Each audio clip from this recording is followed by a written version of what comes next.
Hello and welcome to Real Talk Horror, the mini edition, where we take a closer look at the strange, the shocking, and the outright bizarre corners of horror cinema.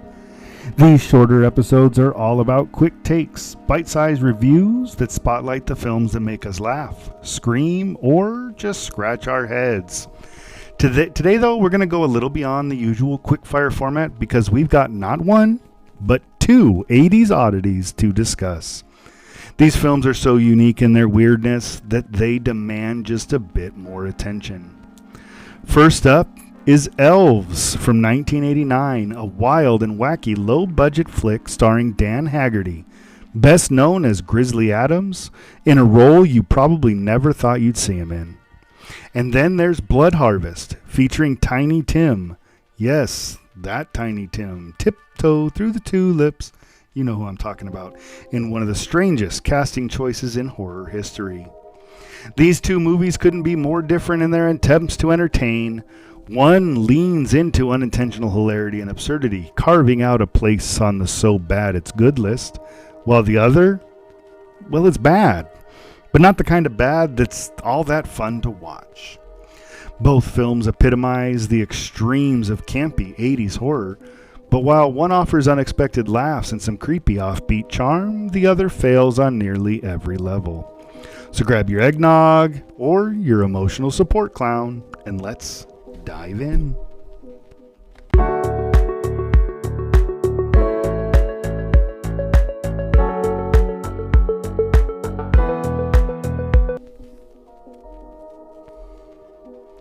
Let's kick things off with Elves. This movie is a masterclass in 80s camp, brimming with the kind of bonkers storytelling you only get from a low-budget horror flick that somehow made it to VHS. The plot is hard to describe without sounding like you're making it up. So ready? Well, it involves Nazi experiments, a diabolical elf, just one mind you, a virgin sacrifice, and somehow, because why not, Christmas magic. Yes, it is as ridiculous as it sounds, and that's precisely what makes it so entertaining. Dan Haggerty, best known for his role in The Life and Times of Grizzly Adams, stars as a down-on-his-luck ex-cop turned mall Santa. That right there by itself is worth the price of admission. Haggerty delivers his lines with a surprising amount of sincerity, which contrasts hilarity with the absurdity surrounding him. This guy is treating elves like it's The Godfather, and honestly, it elevates the experience. Without his grounded performance, the whole thing might have fallen apart. Instead, it adds to the charm of this fever dream horror comedy. And then there's the elf. The elf. The little puppet is creepy in the way that only 80s practical effects can be. Is it scary? No. But it's unnerving enough to add some atmosphere to the chaos. The film throws a lot of over-the-top twists that make no sense, but are ridiculously fun to watch unfold. It's not a movie you enjoy because it's good. You enjoy it because it's a train wreck. You can look away from it. No, you can't. It's a train wreck. You can't look away from it. For that reason, I give Elves a solid 5 out of 10. It's a great choice if you're in the mood for some so bad it's good fun, especially with friends, a lot of popcorn, and maybe a couple adult beverages.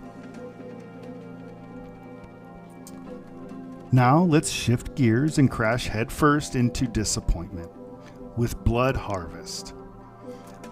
I don't even know where to begin with this one. If Elves is a hilarious misfire, Blood Harvest is just a painful slog. It's a film that seems to actively challenge your love of horror, asking, how bad are you willing to let it get before you just turn it off? Unfortunately for me, I sat through the whole thing. And while I don't regret it, I don't wish it upon anybody else. The star of this movie is kind of Tiny Tim, the famous falsetto singer known for Tiptoe Through the Tulips. Here he plays Marvelous Mervo, a clown-faced oddball who is supposed to be unsettling, but really ends up feeling more awkward and pitiful than anything else. Tiny Tim's performance is something. I mean, it's strange and off-putting to the point where it almost becomes interesting. But the movie really does absolutely nothing with him. He's a bizarre presence in a film that doesn't know how to use him. And it's a complete waste of what could have been, at the very least, a memorable character. And then there's the movie itself. It's melodramatic, slow, and completely devoid of the things we look for in horror. I'm talking about the 3 Bs, blood, boobs, and beasts. These are the staples of cheesy 80s horror, and Blood Harvest fails to deliver on all 3. The kills are bland and bloodless, there's no exploitation-style camp to make it fun, and the villain, completely forgettable. Not menacing, not scary, just there. The pacing drags, the scares are non-existent, and by the end, you're left wondering why this was even made in the first place. I'm giving Blood Harvest a 1 out of 10, and that's me being generous. The only reason it's not getting a 0 is because Tiny Tim is at least trying to do something, even if the movie has no idea what to do with him. This one's not even worth watching for a laugh. Just skip it, save yourself the time. So there you have it. 2 80s horror oddities with wildly different outcomes. Elves is a chaotic, laugh-out-loud mess that's worth a watch if you're in the right mood, while Blood Harvest is an epic fail across the board. If you're going to subject yourself to these kind of movies, at least make it fun. And that's going to wrap up this episode of Real Talk Horror. Thanks for tuning in as we ventured into the dark, twisted, and often downright bizarre corners of 80s horror. Whether it's the chilling, the campy, the cringeworthy, there's always something to uncover, and I'm thrilled you were along for the ride. Until next time, keep your popcorn buttered and your lights dimmed, stay spooky, and remember, the best scares, the funniest flops, and even the most epic fails are always real.